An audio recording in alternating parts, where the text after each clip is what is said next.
Bueno, entonces vamos a iniciar ya con la clase de hoy, que es el proyecto de la estructura de la vivienda. Bueno, proyectar una estructura de una vivienda es definir cuál va a ser la trayectoria de las cargas. O sea, nosotros tenemos que sostener una estructura en cada uno de los niveles, una carga definida, y lo que hacemos es guiar la trayectoria de las cargas de las losas a las vigas, de cada nivel, las columnas van acumulando las cargas hasta llegar al suelo firme o a la fundación. Entonces, proyectar la estructura es distribuir los elementos resistentes con criterio estructural. Los elementos resistentes, ¿cuáles son? Las losas, las vigas y las columnas, las vigas de fundación, que son las que sostienen los muros de la planta baja, y la fundación a suelo firme. Una estructura tiene que ser apropiada, es decir, respetar los espacios, luces, alturas, accesos y circulaciones del proyecto arquitectónico, estéticamente agradable, así no nos critican, ser económica en lo posible, y ser estructuralmente adecuada. Esto quiere decir resistente para soportar las cargas previstas. Y no se debe deformar, ni vibrar, ni fisurar en servicio. Como siempre, esas son las condiciones de servicio. Y requerir un mantenimiento mínimo, que tiene que ver con la durabilidad de la estructura. Inicialmente tenemos que definir qué tipo estructural vamos a utilizar.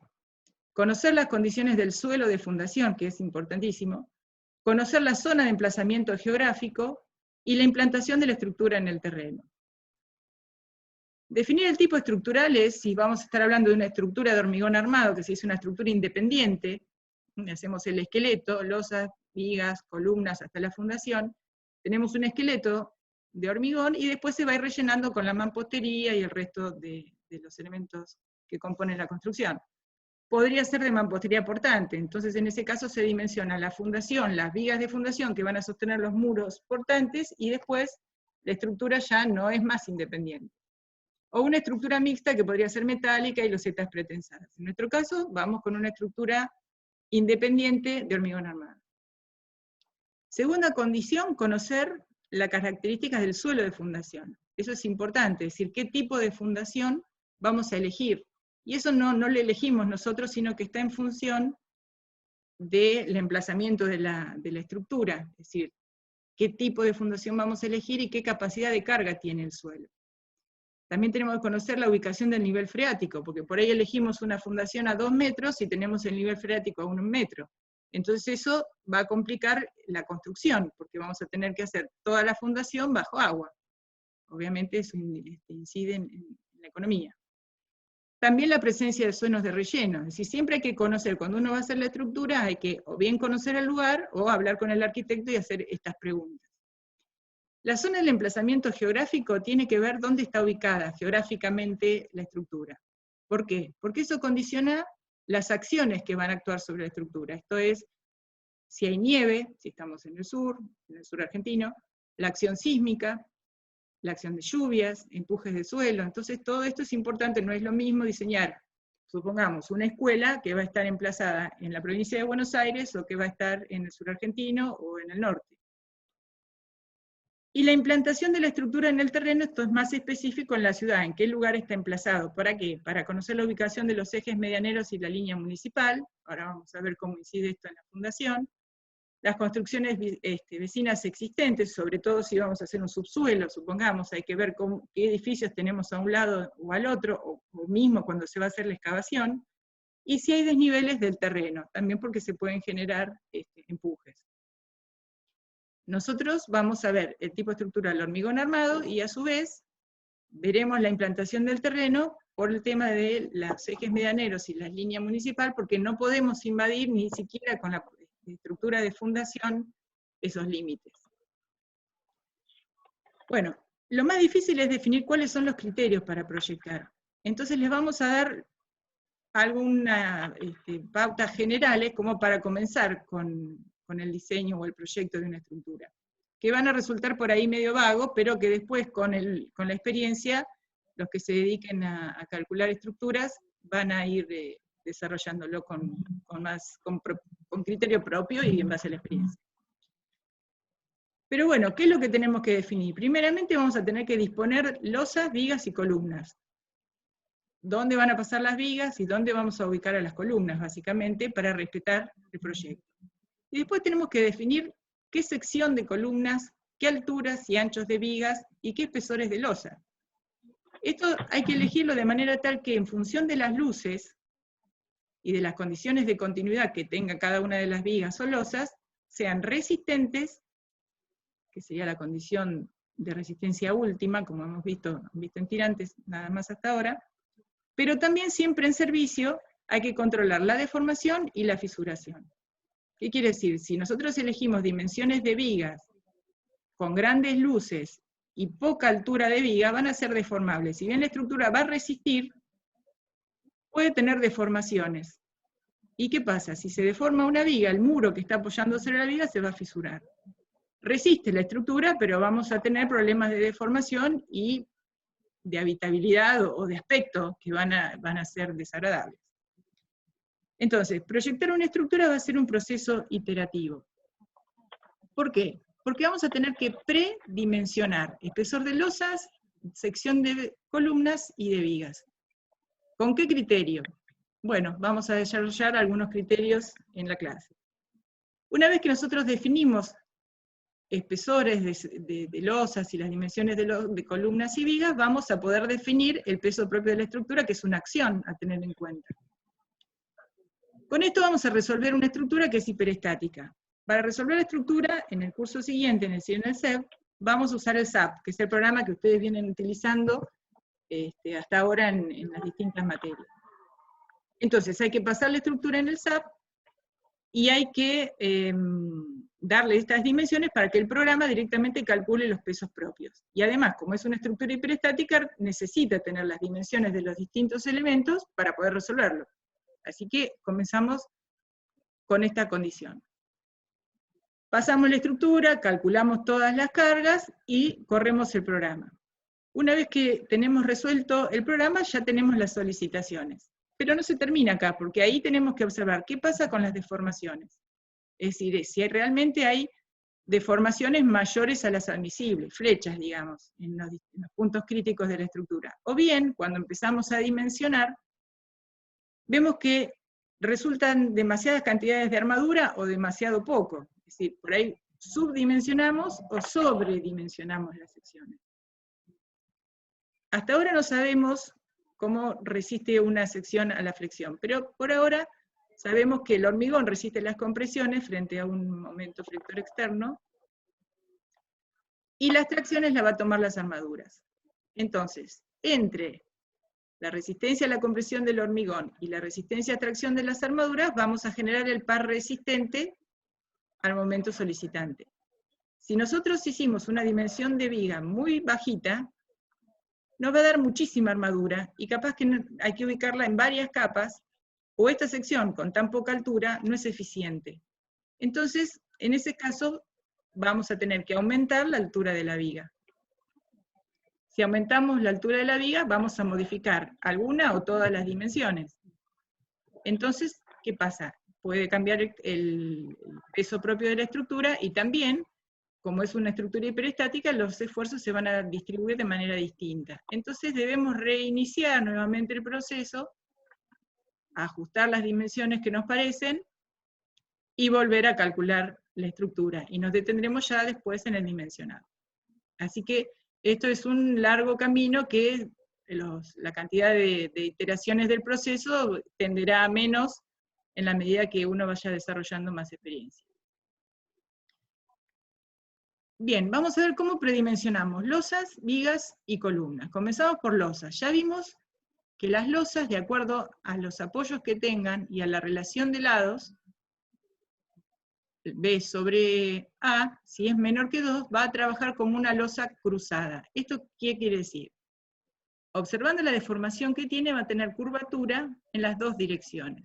Si hay curvatura y flexión en esta dirección y en esta dirección, entonces será necesaria armadura principal en las dos direcciones. Ahora vamos a tener armadura en esta dirección y armadura en esta dirección. Muy bien, nos salió. Armadura principal en cada una de las direcciones. Ahí estamos. Para una losa que tiene solamente apoyo en 2 de sus lados, más allá de que verifique la relación B sobre A menor que 2, si solamente está apoyado en 2 de sus lados, no tiene otra que tener una curvatura en esta dirección. O bien, si tiene apoyo en todo su perímetro, por la relación de lados, la curvatura más predominante va a ser en el lado corto. Entonces así tenemos el tipo de losas unidireccionales, donde la armadura principal va a ir en esta dirección. Fíjense, esta línea es la que tiene curvatura, es la que sufre flexión. Esta otra línea no tiene curvatura, o sea que acá no hay solicitación en esta dirección. Vamos a colocar una armadura principal y una armadura de repartición en la otra dirección. Y también como losas unidireccionales tenemos las losas en voladizo, los famosos balcones, ¿no? Esto es un isostático. Con una carga distribuida, una carga en su extremo, se va a deformar con una curvatura que va a generar una fisura o un momento máximo en esta dirección. Es decir, la falla, a ver acá, el lápiz ya lo tengo, sería acá. Ahí va a fallar una fisura en la cara superior. Entonces vamos a tener que poner armadura en la dirección más corta del voladizo. Guarda que esto es un isostático. Si fallamos en la ubicación de la armadura en cantidad o en posición, porque como la tracción está arriba, la armadura tiene que estar en la cara superior, si falla el apoyo, el voladizo cae.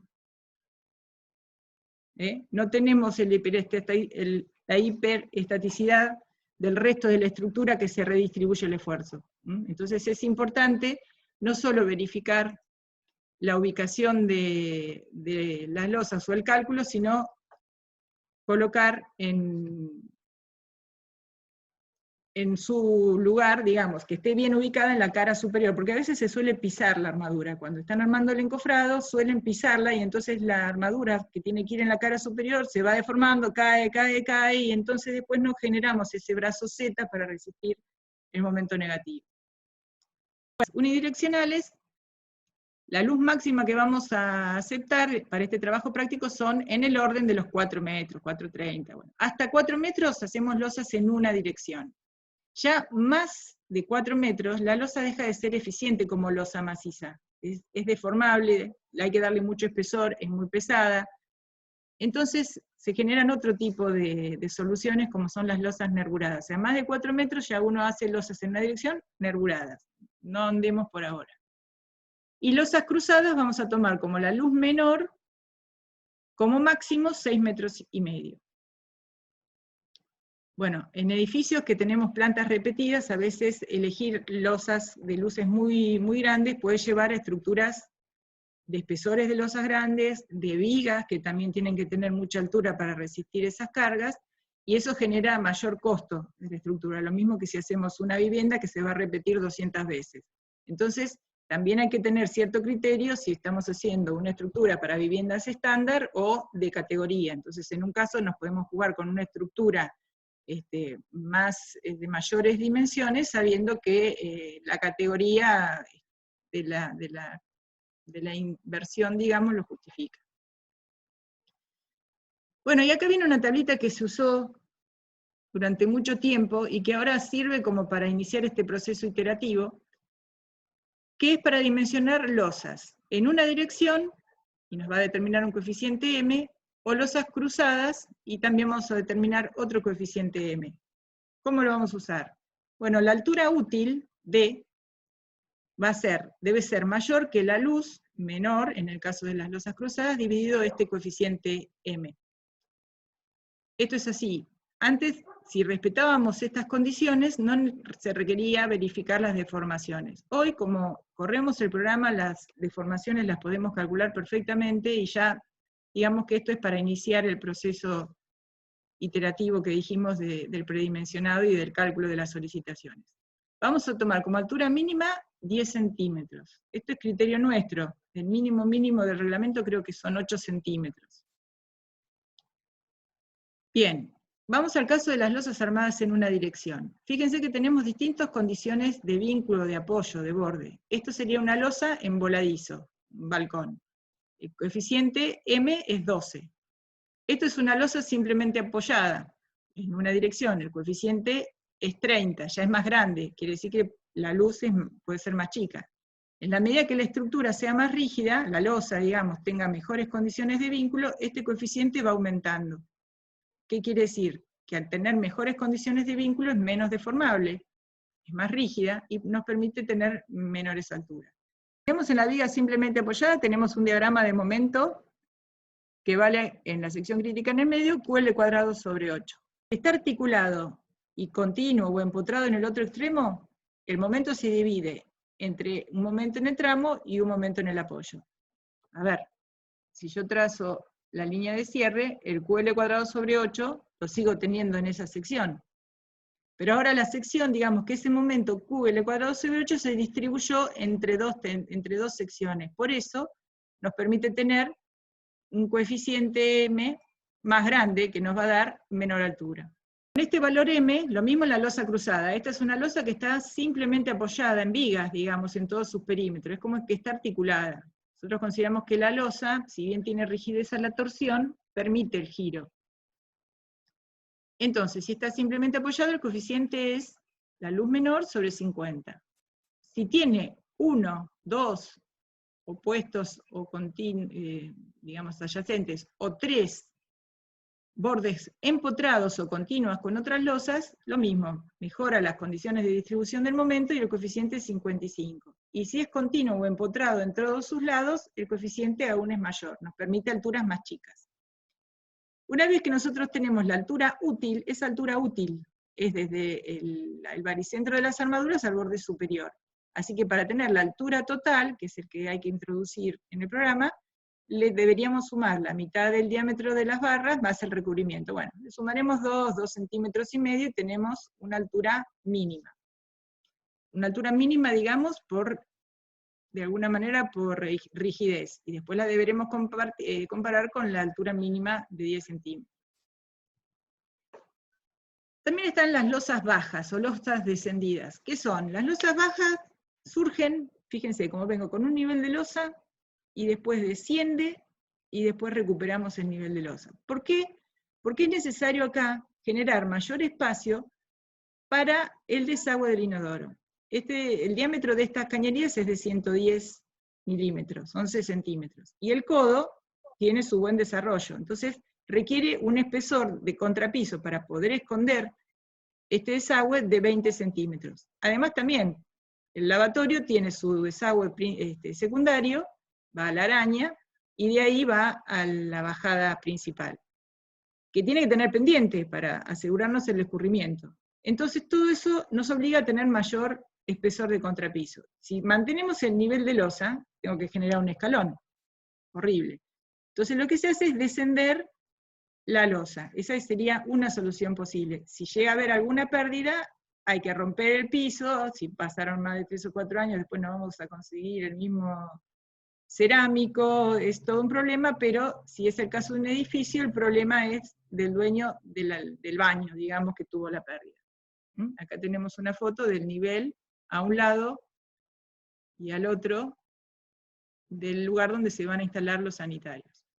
Otra solución es atravesar con las cañerías la losa, esta es la losa, marroncito, la atravesamos y hacemos todo el tendido de la instalación por debajo de la losa. Esto, bueno, está bien, es un entrepiso de madera en la foto, pero es gráfico, como tenemos. Atravesamos el entrepiso, tenemos perfectamente el codo, tenemos la rejilla de piso será, y de ahí tenemos la bajada. Tenemos toda la instalación a la vista. Entonces acá sí o sí se requiere hacer un cielo raso suspendido, ¿no? No está aplicado en la losa, sino que está colgado de la losa, suspendido de la losa, para tapar toda esta instalación. La ventaja que tiene esto es que si hay alguna pérdida en la instalación, hay que romper el cielo raso, repararlo y volver a hacer un cielo raso, que es mucho más sencillo que romper el cerámico. Ahora, si estamos en un edificio de departamentos, eso significa que la pérdida le va a jorobar al propietario del baño inferior, y le tendremos que reparar el cielo raso. Para el PEB vamos a hacer esta solución, es decir, vamos a tener todas las losas al mismo nivel. Por una razón, que es como vamos a resolverlo con el SAP, hay formas de tener en cuenta cuando una losa es descendida, pero para no hacerlo más complicado por ahora, vamos a hacer todas las losas a nivel y la instalación va a estar bajo un cielo suspendido. Bueno, con lo que vimos ya podemos predimensionar losas. Con las vigas. Ahora vamos a un ejemplo de una viga simplemente apoyada con una carga de servicio W.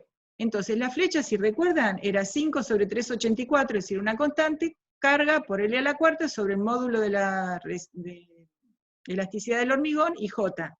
Más flecha, más carga, más flecha. ¿Qué es más efectivo? ¿Aumentar el ancho B o aumentar la altura de la viga? Obviamente está el cubo, conviene aumentar la altura de la viga. Entonces, nosotros necesitamos darle rigidez a las vigas, es decir, que sean poco deformables para poder realmente limitar las dimensiones de las losas. Vamos a un ejemplo. Supongamos que tenemos estas dos losas cruzadas con una viga en el medio, ¿no es cierto? Entonces tenemos la superficie de una losa, es esta superficie, y el área de la otra losa es esta. Ahora bien, si en lugar de esta dimensión de vigas hacemos una viga más bajita, porque el arquitecto quiere pasarle un cielo raso y tener la mayor altura del local, nosotros decimos, bueno, nos va a decir, dale el ancho que quieras, pero la altura que no pase de 30 centímetros. ¿Qué pasa? Realmente esta viga va a funcionar y va a ser apoyo de cada una de estas losas. Ustedes lo van a correr en el programa y van a ver que no, porque con esta altura va a funcionar como si fuese una losa cruzada, pero de toda una sola losa, no ya dos losas, porque con tan poca altura no generó suficiente rigidez como para que funcione como dos losas. Es decir, no es suficiente que lleven el nombre de viga, sino también que tengan la rigidez necesaria para que sean apoyo de las losas, entonces así limiten las dimensiones de la losa. Bien, en principio cuando ustedes tienen que ubicarlas en la estructura deberán ver que si tienen aberturas van a rodear las aberturas que sean para escaleras, ascensores o patios internos. En el caso de losas bajas rodean las losas bajas y vamos a tomar como luz máxima 10 metros. Y vamos a tratar de ocultarlas en lo posible en los muros de la planta baja bajo la estructura. Es decir, ustedes cuando dimensionamos una estructura sobre la planta baja vamos a tratar de no interferir con vigas que crucen los locales principales. Y a su vez tenemos que ver que la estructura de la planta alta carga sobre esas vigas. Entonces hay que ver que hay vigas que van a tener carga de muros y vamos a tener que disponer vigas donde están las cargas de los muros más pesados. Para vigas, ahora estamos hablando de vigas, tenemos nuestra tablita, con el factor n, también en función de la condición de vínculo. Ahora es la altura y no la altura útil, es la luz de la viga dividido el coeficiente n. Si tenemos un voladizo con una carga, fíjense que tenemos un rango de coeficiente, entre 5 a 8. Bueno, si es una viga en ménsula muy larga o con una carga importante, que puede ser el apeo de otra viga, el apoyo de otra viga perpendicular en su extremo, bueno, usaremos el coeficiente más chico, que nos va a dar más altura. Lo mismo la viga simplemente apoyada, 10 o 12. Fíjense, si tenemos vigas simplemente apoyadas interiores, como el caso de recién, que era apoyo, tenía losa a cada uno de esos lados. En ese caso usamos el coeficiente 10. Ahora, si es interior, si no es, perdón, en vigas simplemente apoyadas, si son perimetrales, tienen losas de un solo lado, entonces usamos el coeficiente 12. Esto es en principio, después vamos a uniformar las alturas, si no tendríamos encofrados todos distintos. Entonces, después se hace una unificación de las alturas de las vigas. El ancho mínimo, 12. ¿Por qué? Por una razón constructiva. Ya en 12 centímetros más de 2 barras por capa no se pueden poner. Fíjense, esta es la mampostería de ladrillos cerámicos huecos. Vienen generalmente de 18 o de 12. Si hacemos una viga de 20 se va a generar una mocheta, que no es bonita. Estos son los ladrillos. Tenemos 18 por 18, o para paredes de muros de 20, o de 12 por 18, o también de 8.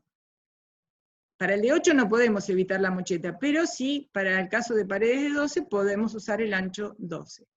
Después también tenemos vigas no invertidas, que sería cuando el lomo superior de la losa coincide con el lomo superior de la viga. Entonces toda la viga está hacia abajo. La altura es la altura total, incluye el espesor de losa. Y después tenemos la viga invertida, que coincide el fondo de losa con el fondo de viga. Pero hay una parte de la viga que sobresale de la losa. La altura de viga, no es, nuevamente, la altura es desde el borde superior hasta el borde inferior de la viga. Esto se denomina viga invertida.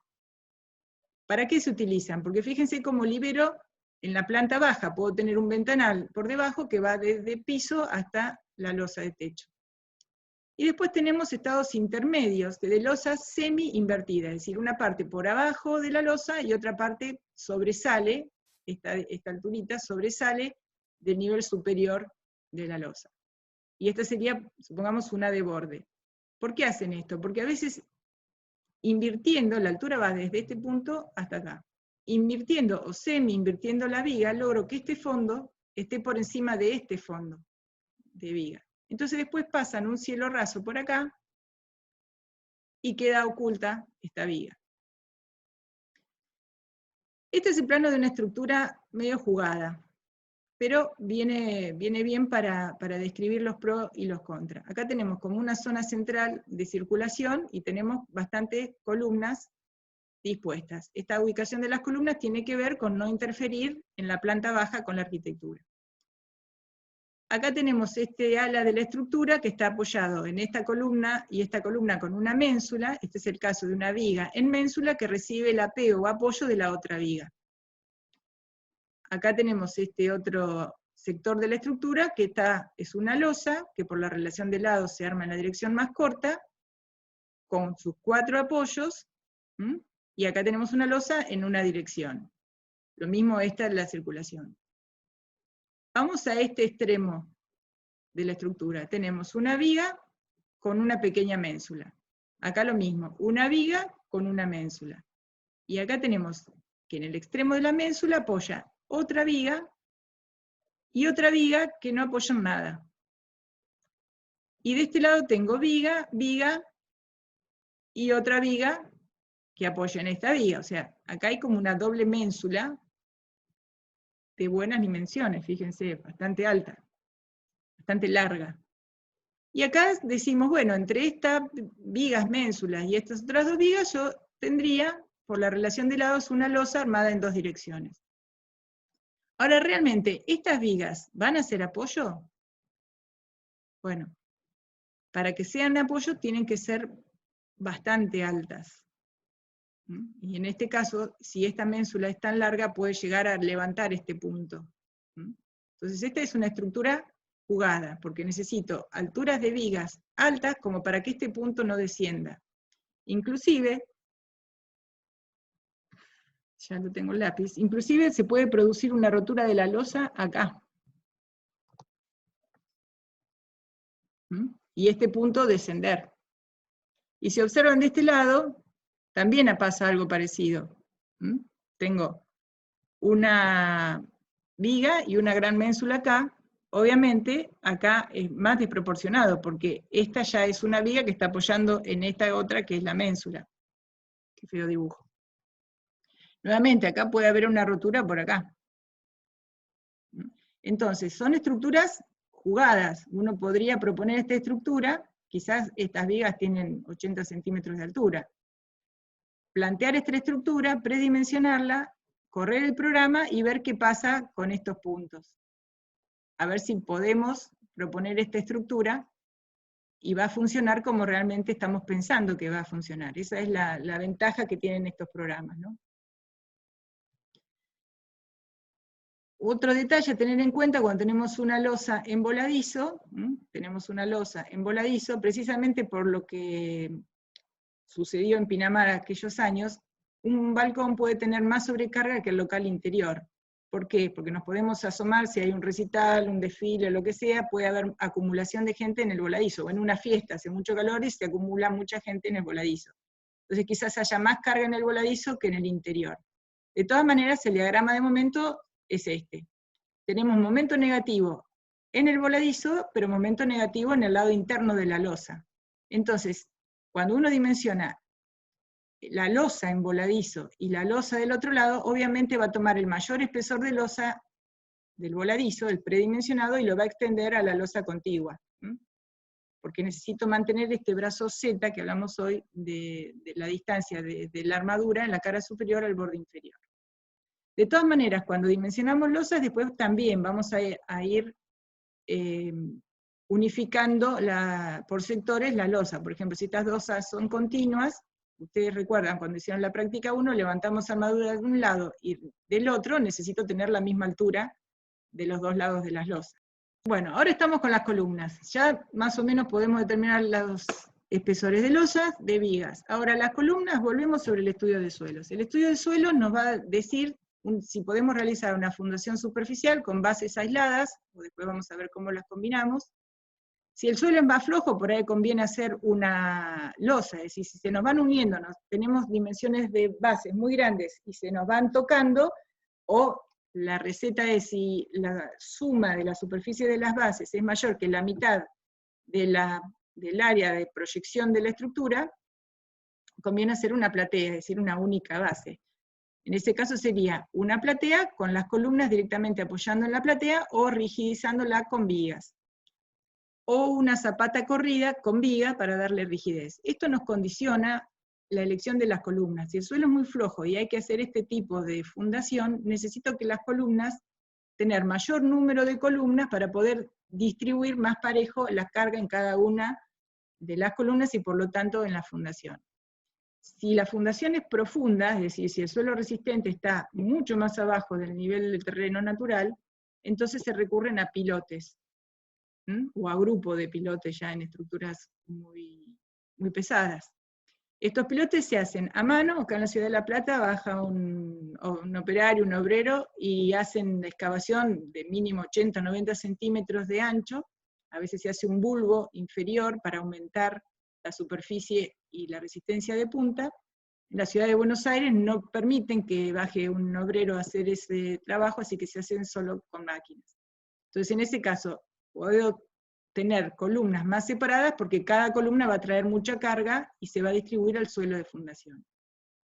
La capacidad entonces del suelo condiciona de alguna manera la cantidad de columnas y también las luces de las vigas o de las losas. En nuestro caso vamos a usar bases a 2 metros de profundidad y después vemos con qué resistencia vamos a calcular.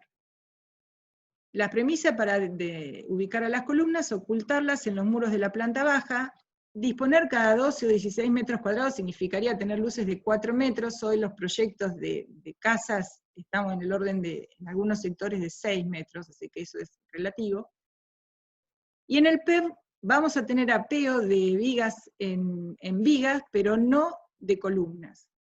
Es decir, a veces hay apeo de columnas en los edificios cuando venimos con una planta tipo y después en la planta baja hay que generar el acceso a un estacionamiento o algún local, y entonces esa columna que viene de la superestructura hay que desaparecerla. Entonces una de las formas es generar un pórtico en la planta baja y hacer el apeo de la columna en una estructura resistente y rígida como es un pórtico.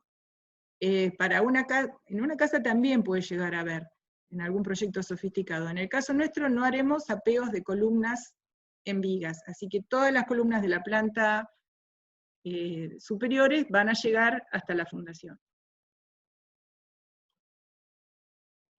Bueno, ¿cómo predimensionamos? Acá no hay tablita, acá la manera de predimensionarlo es estimar qué carga le va a cada una de las columnas. ¿Y cómo se estima? Se calcula una superficie tributaria, es decir, una zona de la estructura. Supongamos, esta es la columna 1, toda este área de la estructura tributa carga a la columna 1.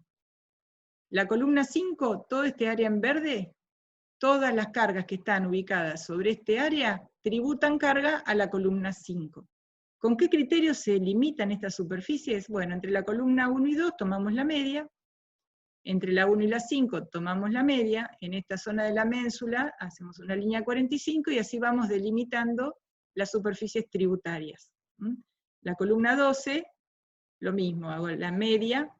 Después uno puede decir, si esta viga es continua, por una cuestión de rigidez, esta columna 7 va a tomar más carga que la mitad.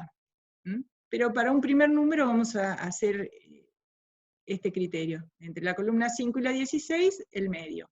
Entre la 4 y la 5, la mitad. Y así vamos determinando cómo tributan las distintas áreas de la estructura carga a cada una de las columnas. ¿Qué hacemos con esta superficie? La multiplicamos por un factor que vale 10 o 12 kilonewton por metro cuadrado. Sería una media de la carga, una carga media, digamos, de la estructura. Esto es para un edificio de viviendas. Si este edificio es para un depósito de golosinas, bueno, no va a ser 12 kilonewton, quizás sean 15 o 20 kilonewton por metro cuadrado. Para viviendas tenemos estos números.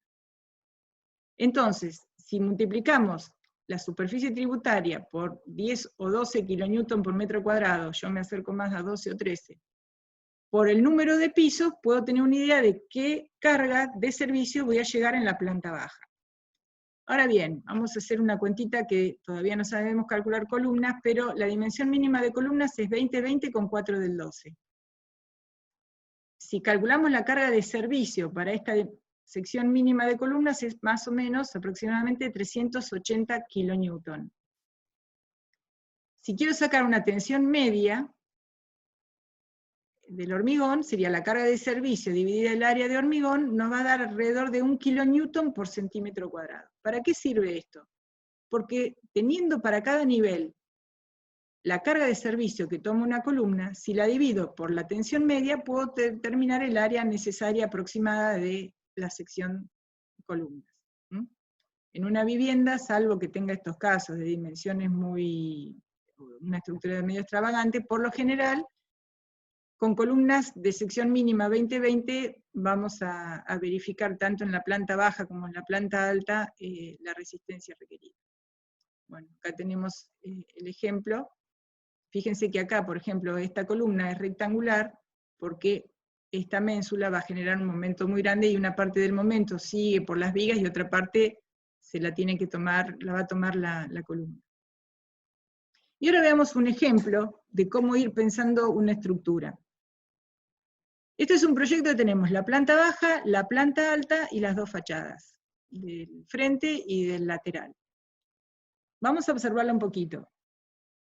Tenemos el acceso, la cocina, un gran estar, la escalera y una oficina adelante con los baños. Si nos vamos arriba, tenemos los dormitorios, y el dormitorio principal, un vestidor, fíjense que acá tenemos muritos, y el baño, todo sobre esta gran superficie que sería el estar. Si miramos esta línea acá de puntitos, es la proyección de la estructura en la planta alta, que va por afuera de la silueta de la planta baja. Si miramos la fachada, fíjense cómo sobresale la construcción en la planta alta. Y si la miramos del lateral, también, fíjense, esto es la columna que sabiamente dispuso acá el arquitecto, para dar un punto de apoyo, si no todo esto quedaba en el aire. Pero también vuela, y lo mismo del otro lado, vuela la estructura, es decir, la planta de la planta alta es mayor que la planta de la planta baja. Y también si observamos, estaban previstos, más o menos por un arquitecto, estamos hablando de un buen arquitecto, los lugares donde pensó que pueden ir las columnas. Bueno, si respetamos las columnas para esconderlas en la mampostería, nosotros vamos a tener, rodeando el hueco de la escalera, vamos a ubicar vigas. Acá hay un patio interno, rodeándolo también tendremos vigas. Acá tenemos la circulación, también lo rodeamos con vigas, y tenemos una gran losa acá adelante y otra gran losa de 5 metros, de 8,70 por 5 metros atrás. Podríamos decir esto es una losa cruzada, 5,12. La dimensión máxima es menor a 6,5 metros, es potable. Ahora bien, nosotros entre columnas vamos a apoyar las vigas. Pero en realidad, para sostener la planta alta necesito otra viga más afuera de la silueta de la planta baja. Entonces fíjense que esta viga que va entre esta columna y entre esta y esta, vuela como una viga ménsula para darle apoyo a la viga de afuera. Lo mismo acá, ménsula de este lado y una pequeña ménsula de este lado. Y respeto esta superficie y toda esta superficie. Ahora, bien, en esta gran losa tengo estos dos muros que apoyan en la losa, entonces puedo llegar a tener algún problema con las deformaciones. Lo mismo en esta gran losa de este lado, estoy en 4,30 metros, podría ser una losa en una dirección, y tengo esta carga de muro concentrada o lineal sobre la losa. Entonces, podemos hacer esto, disponer una viga que mucha rigidez no tiene porque está apoyada en la columna y acá apea en esta otra viga. Pero si es suficientemente alta ya voy a poder tener dos losas. Entonces algo de rigidez aportó. Y acá sí, apoyando en una columna y en otra columna, agregando esta viga, también podemos tener dos losas que serían un poco menos deformables que la anterior. Y aprovecharía para esta pared ya caiga sobre una viga que tiene más rigidez que la losa, lo mismo de este lado. Pero sigo teniendo esta doble viga acá, a ver si lo podemos mejorar. Vamos a la tercera alternativa, que es sacar la viga entre las columnas y directamente dejar la viga de borde. Vuelvo a la anterior, si la saco, emprolijé un poco la estructura. Ahora fíjense, acá tenía viga y viga, en esta línea, porque también tenía viga ménsula y viga ménsula. Observen esta columna. Esta viga perimetral, la de afuera, no la sacamos. ¿Por qué? Porque si la sacamos de este lado y la sacamos del frente, nunca apoya en la columna. Entonces esta viga la dejamos entre columnas y generamos solamente una mensulita en este borde. Lo mismo de este lado. No dejo la viga de afuera y la viga afuera porque no pasaría por la columna. Entonces dejamos esta viga que apoya en la columna y se genera una viga ménsula. Y después vemos cómo sostenemos la pared en este pedacito. Entonces así tenemos la tercera alternativa. Estos serían los planos de encofrado. Acá tenemos la solución de lo que vamos a hacer en este borde, porque como la pared del televisor ese rectángulo que generaba la fachada, tiene que seguir acá. Entonces se genera un voladizo que mantenga, a ver, vamos a la siguiente. Se hace desde el fondo de la viga un pequeño voladizo, una losa en voladizo, y entonces después se levanta la pared ahí, para generar este apoyo, este espesor. O sea, de este lado va a ser de mampostería y acá va a ser directamente la viga. En este pedacito se va a levantar mampostería y después ya tenemos la altura de la viga. Todo para poder generar la ménsula que le dé apoyo a la viga de frente. Bueno, esto es como muy rebuscado, pero así uno va tirando tentativas de estructuras, las corre, ve si las alturas andan bien y va ajustando, después se construye y ahí si hay algún problema pasamos a tener experiencia. Y esta es la fundación. En la fundación tenemos acá un caso en que me voy para atrás, a ver si puedo ir rápido y me acompaña el internet. Fíjense que esta columna, como en la planta alta las paredes están en esta línea, en la planta baja no coincide con las paredes de la planta baja. Acá hay un murito que va por afuera. Si vuelvo a la fundación, esta es la línea de pared en la planta alta, y esta es la línea de pared en la planta baja. Entonces, nosotros agregamos pilotines, o pilotes de pequeño diámetro, para cortar la luz de las vigas, pues si no tendría que hacer acá una viga muy alta. Entonces, para hacer vigas más chicas, del orden de 25 o 30 centímetros de altura, acortamos las luces intercalando pilotes. O por ejemplo, esta parecita acá, no me acuerdo si es del baño o de un placar, se agrega un pilotín.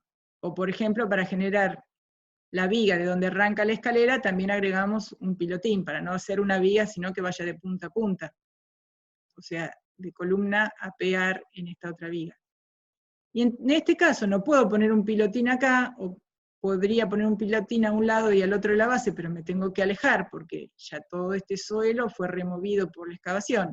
Entonces otra solución es desde la misma base que aparezca un tronquito de columna que apoya en la base y llega hasta la fundación, muere en la fundación, es solamente para darle apoyo y generar estas 3 vigas de fundación. Después sigue esta columna, o sea que la base está centrada con la columna que realmente trae la carga. Bueno, ¿cómo vamos a llamar a las columnas y a las vigas? Cuando hablamos de columna partimos de la fundación, tenemos tronco de columna hasta el nivel de fundación, después columna sobre planta baja, esta es la estructura que está sobre la planta baja. Entonces, estructura sobre planta baja y esta es la columna sobre planta baja. Eso da a confusión a veces con los arquitectos, pero es la manera de trabajar. Esta estructura es la estructura sobre el primer piso, y este nivel de columnas es el nivel de columnas sobre el primer piso, y así siguiendo. La columna siempre se va a llamar del mismo modo, porque es la misma columna que llega hasta la fundación. Para las vigas de fundación las vamos a denominar como BF. Para la estructura sobre planta baja tenemos vigas 101, que identifica el primer piso, 101 a 199. Para el segundo piso con 200, bueno, y así siguiendo. Si se repite la planta tipo en un edificio, seguimos con la misma numeración. Bien, de la viga de fundación tenemos el tronco de columna a la fundación. Nosotros tomaremos 2 metros el nivel de fundación, como si hubiésemos hecho el estudio de suelos y conocemos la resistencia. Bueno, la segunda entrega es el 20 de mayo del 2020, o sea, el vencimiento. Entonces tienen que proyectar 2 alternativas de estructuras, describir las características y presentar planos unifilares. Esto es que cada una de las vigas las representamos por una línea. Las losas, bueno, por el simbolito de losas y con una línea cruzada para identificar el área, y las columnas por un cuadradito. Entonces presentamos planos de fundación, de planta baja, no plana, de planta alta y del tanque de agua. Doble, por cada alternativa una presentación. Es decir, si esta es la arquitectura del modelo que desarrolló Jerónimo, ubicamos el eje medianero, entonces con cuadraditos ubicamos las columnas, con líneas ubicamos las vigas, y al tener las vigas le dan apoyo a las losas. Con estas líneas y los simbolitos tenemos losas cruzadas, y cada uno con su identificación. Viga 101, 102, 103, 104, losas, losa, losa, losa. Sería un plano de distribución de los distintos elementos. Sobre planta alta, bueno, fíjense que acá, en esta alternativa 1, hay una viga que, digamos, divide el comedor de alguna manera del estar familiar, aunque esto es un solo local. Pero bueno, en esta alternativa estamos cruzando con una viga. En la planta alta, directamente tenemos una losa que cubre el dormitorio principal, pero esta viga, por ejemplo, tenemos menos columnas, pero esta viga cruza acá en la circulación. Serían los pros y los contras de cada alternativa. La alternativa 2, en vez de cruzarle la viga, hacemos una gran losa, que sería la losa 101. Acá tenemos menos, parece menos que menos columnas. Y la estructura sobre planta alta. Entonces sería el diagrama, el plano unifilar para cada alternativa. Y la denominación de losas, vigas y columnas para cada caso. Y la tercera entrega, con vencimiento el 24 de junio, son las planillas de predimensionado de losas, vigas, columnas, bases y pilotes. Ahora Rosana, perdón. Ahí preguntaban por la de tanque, ¿no? ¿Dónde iba el tanque? Yo dije que iba en una losa aislada en el último nivel. ¿La salteaste o no la vi? No me di cuenta. Sí, no le di mucha bolilla, y no sé si la puse. Bueno, está en la entrega de Jerónimo. Miren, los ejemplos que es posible que... No la puse, pero ahora, a ver, todos serían los diagramas unifilares. Acá tengo troncos con cuadraditos, lo que son las columnas, en este caso los troncos de columnas. Y con redonditos los pilotes, que es para cortar la luz de vigas. Más o menos respeten 3 metros, una luz de viga máximo de 3 metros, así tenemos alturas de vigas de fundación de 30 centímetros. Sigo acá, la estructura, planta alta, tienen todo el modelo para seguirlo. Acá tenemos, ¿ven? Fíjense, para bajar, sí. Entre las columnas 6, 7, 9 y 10, si recuerdan por acá estaba el baño, sí, siguen esas columnas por arriba de la terraza de alguna manera y generan esta losa, y arriba de esta losa se apoya un tanque de agua de PVC, tricapa, una Affinity de acero inoxidable. Listo, ahí Joel, vos preguntabas eso, ahí es eso. No, dale, seguí, Ro, porque tenemos poco tiempo. Volvé al... Me voy al PEP, estábamos con esta entrega. Bueno, la tercera entrega, que también está documentadísima, que para seguir de modelo, hay que presentar las planillas, ahora vamos a ver cómo son, los planos con las superficies tributarias de carga de la losa o de la estructura a la columna, los planos unifilares, otra vez los mismos planos, pero ahora ya con las dimensiones que sacaron de las planillas. Y vamos a ver cómo son estas planillas para predimensionar, que está muy ordenadito. Pongo el cursor, fíjense, vamos a hacer para la estructura 1 las losas. ¿Se acuerdan que hablábamos de un coeficiente M? Que dependía si teníamos losas cruzadas o losas en una sola dirección. Si ven acá, ahí está. Oculté, tenía el video que me tapaba la imagen. Fíjense, ahí tengo losa 1, losa 2, losa 3, losa 4, losa 5. Son todas cruzadas. Por eso tienen este esquema. Entonces son todas, la condición de armado es 1, si son en una dirección, voladizo, simplemente apoyada, continua en un extremo, continua en los dos extremos. Si son cruzadas, simplemente apoyada, continua en 1 a 3 lados o continua en los 4 lados. Entonces, las 5 primeros eran cruzadas. Si me fijo, las condiciones son continuas en 2 lados. 1 es en una dirección y en este caso continua. Entonces, en función de las condiciones, de si es cruzado o no, y de las condiciones de vínculo, vamos tomando los coeficientes M.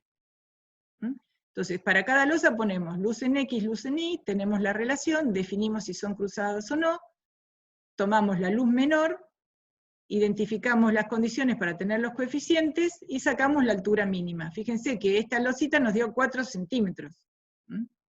A estos 4 centímetros le sumo 2 de recubrimiento, tengo los 7 centímetros casi. Bueno, adoptamos 10 como mínimo. Y en esta columna pueden sacar el volumen, que es el NX por el NY por la altura adoptada. Y ahí vamos teniendo el cálculo de volumen de cada una de las losas. Vamos a vigas.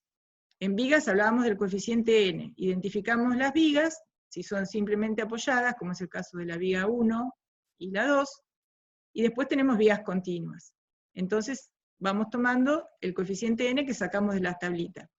Fíjense que esta que es continua, 14, podemos darle menos altura. Esta era la altura total. Fíjense que esta viga puede tener 21, y esta que es simplemente apoyada en función de la luz, tiene que tener 52. Es un orden. Bueno, después adoptamos, unificando, si tenemos todo este tirón de vigas, vamos a unificar toda la misma altura de viga. Y el ancho elegiremos si es ladrillo de 18, si es de 15, bueno. Y después podemos también calcular el volumen como luz por altura, por ancho, y vamos teniendo la sumatoria de volumen de vigas por cada nivel y por cada estructura propuesta. Vamos ahora a las columnas. En columnas, acá tenemos identificados los distintos niveles. El nivel 1, de -2, que es la base, a 0, tenemos el tronco de columna. El sobre planta baja sería desde -0,2 a más 2,90, 3,10 metros de altura de columna. Bueno, entonces tenemos identificado el nivel, obviamente estamos sobre planta baja, la altura, la carga que viene de la planta superior, y determinamos acá la superficie tributaria. Para esta columna de esquina tomamos la media, este área tributaria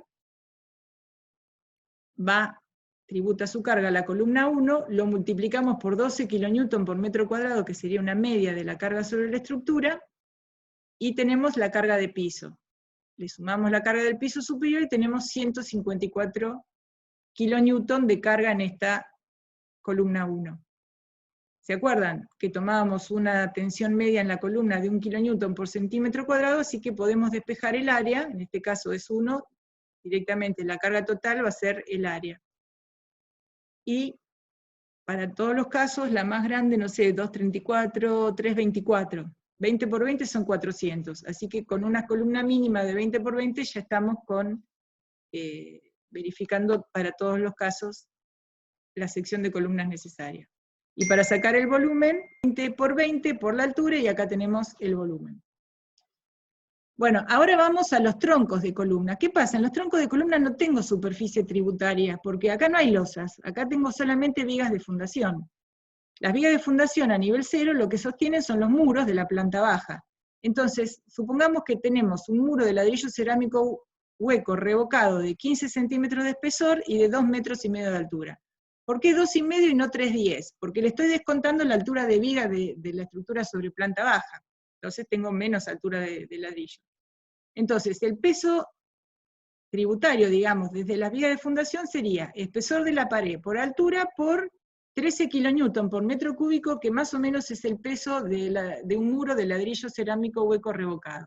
Eso me da 4,9 kN por metro. Entonces lo que hago es, a la columna 1 es la mitad de la viga de fundación 1, la mitad de la viga de fundación, no sé, 20, lo multiplico por 4,90 y tengo la carga que le va desde la viga de fundación. En ningún caso hay losa. ¿Por qué? Porque esta losita de la escalera está apoyada en 2 pilotines. Así que cuando calculen los pilotines sí vamos a tener carga de losa. Y acá señalamos el tronco de columna 7. ¿Por qué? Es este. ¿Qué tiene de particular? Que está sobre el eje medianero. Entonces yo voy a necesitar un área de base, pero la columna va a estar sobre un borde. La columna es excéntrica. Ahí vamos a ver qué hacemos. Es este caso. Como no puedo invadir el terreno lindante, ni aún con la fundación, aunque no se vea, nosotros vamos a tener una medida de base, pero la columna va a quedar excéntrica.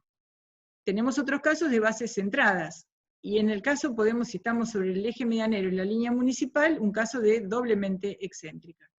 Esto que está marcado con rojo, sería lo que vuela desde el filo del tronco de columna hasta el borde.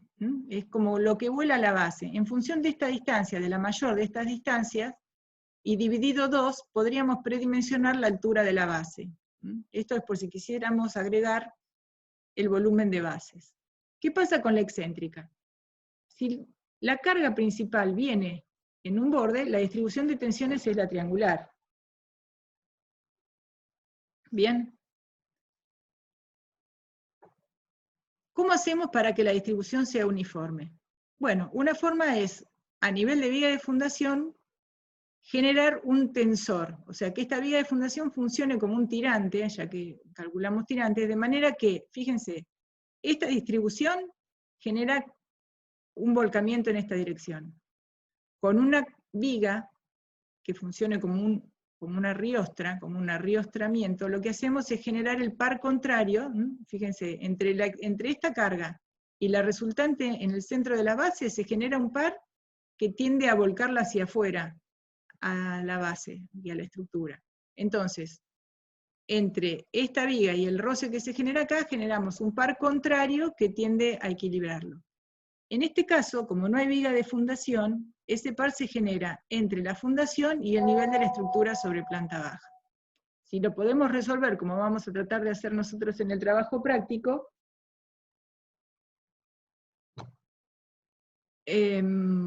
tenemos la base excéntrica, que genera un par que tiende a volcarlo, y el par en azul que tiende a equilibrarlo. Todo depende de esta fuerza que aparece a nivel de la viga de fundación. Entonces esta viga, si no tiene carga como un muro, es un tirante de hormigón armado. Si a su vez también tiene carga de muro, estará flexo traccionado. Entonces, cuando tenemos las columnas que están sobre el eje medianero, que generarán todas bases medianeras, cuando estamos proyectando hay que tratar de tener enfrentada una columna y con su respectiva base para tener tensores o tirantes que nos permitan generar el equilibrio de estas bases medianeras. Por último tenemos el predimensionado de bases. La tensión admisible del suelo que vamos a tomar son 150 kN por metro cuadrado. Igualmente el estudio de suelos nos informan en kilos por centímetro cuadrado. Entonces, vamos a tener la carga acumulada de la planilla de troncos, dividida la tensión admisible, vamos a tener el área necesaria de la base. En el caso de las bases centradas, vamos a hacerlas cuadradas. Si supongamos que estas dos se nos hubieran tocado, bueno, la podríamos hacer rectangular, pero manteniendo una relación menor que 2. En nuestro caso, fíjense, el X sobre el Y para las centradas es 1. Y para las que son excéntricas, vamos a tomar una relación lado menor a lado mayor, 0,5. Entonces, teniendo en cuenta esta relación, vamos a sacar la luz en X y la luz en Y. Bueno, nuevamente vamos a tener que disponer ya los troncos de columnas, no los vamos a hacer de 20 por 20, sino le vamos a poner más dimensión en esta dirección, porque el tronco de columna va a estar sometido a una compresión, pero también a la flexión que genera la fuerza en el tirante. Entonces, hay que prever en estos casos, para estos troncos de columnas, más dimensión, en nuestro caso, en X. Y bueno, nuevamente tenemos calculadas las excentricidades solamente en los casos que hay bases medianeras. Bueno, entonces ahora nos queda el tema de los pilotes, para cortar la luz de las vigas, y la planilla de pilotes a 2,5 metros, medio metro más abajo que las bases, con una carga admisible de 40 kN, estos son 4 toneladas, para un diámetro de 25. Entonces, bueno, lo mismo, acá tenemos longitud tributaria, y hay un caso que es acá el de la escalera, que tenemos superficie tributaria, o sea, 1/4 de la losa de la escalera va a ir a este pilotín y lo otro a este pilotín. Acá solamente calculamos la carga y veremos que en ningún caso supere los 40 kN. Conclusión, y sería el trabajo, la última entrega, la cuarta, es comparar una estructura con la otra alternativa, y ver, bueno, en este caso ya vamos a tener los volúmenes, la cantidad de columnas en un caso y el otro, qué sacrificamos de la arquitectura, digamos, en un proyecto y en el otro, y bueno, se ponderará cada una de estas condiciones y se determinará cuál es la alternativa más eficiente, que es la que después vamos a calcular en el curso de Hormigón 2. Volumen, cantidad de columnas, luces de vigas, compatibilidad con el proyecto arquitectónico, y se elegirá la alternativa más conveniente. Por último tenemos los planos de encofrados, que volvemos a dibujar ya no unifilares, sino que le vamos a dar el espesor a las vigas que predimensionamos. La dimensión de las bases que predimensionamos. Y tenemos acá la escalera. Nos resta hablar un poquito del tema de escaleras. Fíjense que acá tenemos la escalera que nace en la fundación en esta viga, y sube, y como tiene 2 tramos, acá está a media altura. Todavía no llegó a la estructura de la planta alta. Recién llega a esta viga. Si la vemos acá en el plano más grande, esta escalera viene de la fundación, y acá dice nivel de descanso, viga a media altura. ¿Qué significa esto? Esto. De abajo subimos hasta esta viga a media altura, y de acá volvemos a subir hasta el piso. Es decir, hay una viga que está entre la estructura sobre planta baja y la estructura de fundación para sostener el descanso. Acá tenemos la estructura sobre planta alta, y acá aparece, no me acuerdo quién preguntó, la estructurita que sigue en la azotea para sostener el tanque. Y los distintos tipos de escaleras que se les pueden presentar es de un tramo, con un descanso intermedio, de 2 tramos, pero siempre este descanso está no está en la mitad de la altura, pero es intermedio. O está con 2 descansos, o esta, que es el caso del proyecto, o una escalera compensada. Fíjense, el caso del proyecto es subimos con una viga a media altura, y de ahí volvemos a subir. Entonces tenemos columna y columna, se genera una viguita a media altura. Sería este caso. Subimos, y de ahí volvemos a subir, esta ya está en la losa sobre planta baja. Bueno, hay un montón de tipos de escaleras más o menos complicados. En este caso, esta losa, porque en realidad las escaleras sería como una losa que tiene el ancho, la losa de la escalera sería como una viga que tiene el ancho de la losa y el espesor de la losa de escalera, es decir, como si fuese una viga cinta, porque es más ancha que alta. Entonces, en este caso, apoya en la fundación y apoya en una viga a media altura. Si se disponen dos columnas, se genera otra viga rígida y la otra cinta apoyaría en esta viga quebrada y apoya arriba. Otra manera es tomar a este primer tramo como una cinta, viga, sobre la que el otro tramo también está apoyando, sin agregar la viga acá, sino que sobre esta cinta apoya la otra cinta.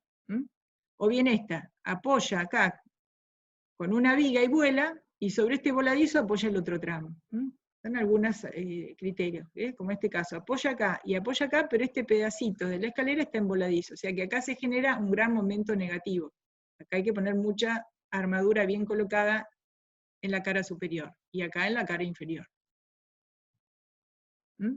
Hay otros tipos de escaleras, así que subimos un nivel, después subimos otro nivel, y después terminamos, miren, va subiendo como en 4 tramos. Entonces en este caso necesito una viga que tome la escalera que llega, pero otro más arriba para el tramo que va de acá hasta el piso superior. Entonces se puede hacer una viga, así, de altura variable o de altura mayor, para recibir un nivel de losa escalera acá y el otro nivel de losa acá. Acá hay distintos esquemas.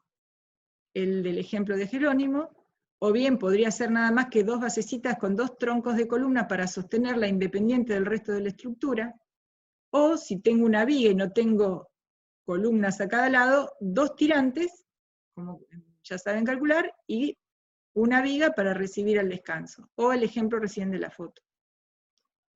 Este es en caso de un apoyo de una escalera en un edificio que por lo general apoyan en los tabiques, pero fíjense que esta losa llega acá y acá hay un escalón en el descanso, así que la otra apoya más arriba y enfrente. La armadura acá va abajo, pero en este apoyo, al quebrar la estructura, se genera un momento negativo y hay que agregar, o sea, se cruza la armadura y hay que agregar una armadura o caballete adicional, que es la que está dibujada en azul. Y otra un poquito más complicada y más en uso ahora, sería la losa quebrada, como un acordeón. En esto lo mismo, la armadura principal va abajo, porque esto se forma así.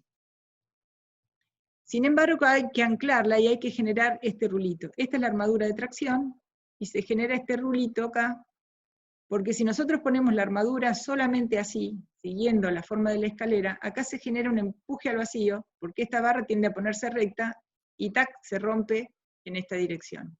Entonces siempre hay que involucrar con este rulito el hormigón para generar un mejor anclaje de la armadura. La azul sería como una armadura de repartición. Y acá tenemos un encofrado bastante prolijo, ¿no? Porque este rulito tampoco tiene que ser muy chiquito. Y otro ejemplo de escalera también son cuando cada uno de los escalones es una losa en voladizo. Entonces es importante, el espesor es poco, digamos, estas escaleras por ahí pueden vibrar si suben corriendo, es complicado el encofrado, pueden salir en este caso de un tabique o de una viga suficientemente rígida, porque esta viga va a tener a su vez, cuando carguemos estos escalones, un momento torsor, que sería este el esquema. Bueno, cada uno verá en su proyecto qué tipo de escalera les tocó para resolver y cómo apoyarla. Y con esto damos por finalizada la presentación del trabajo práctico del PER.